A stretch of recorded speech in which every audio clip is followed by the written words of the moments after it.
Are there questions that the clients are reaching out to you and asking, like, you've got so much experience with this, what are some of the questions that they're coming at you with? We are getting a lot of calls, which we're so appreciative of, that our clients think of us as someone who can help through this, saying, okay, what do we do?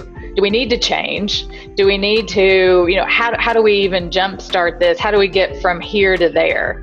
And as we've certainly talked about, it is a challenge not yet having government, state, local regulations. So we all have to be flexible in what we kind of prescribe, not knowing what's going to come down the pipe.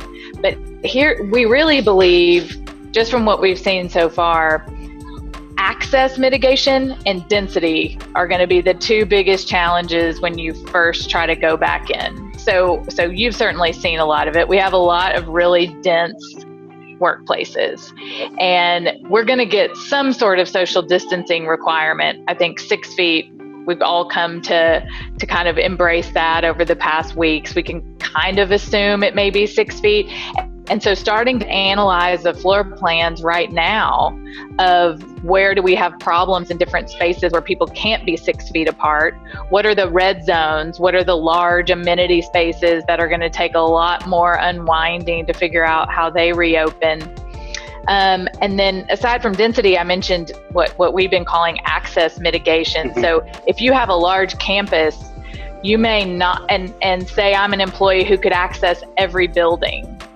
That may not want to be the case when we all go back to work, because we're going to want to track people. And we've been reading a lot about that in the media and countries that are starting to reopen. How do you track where people have been and contacts they have made?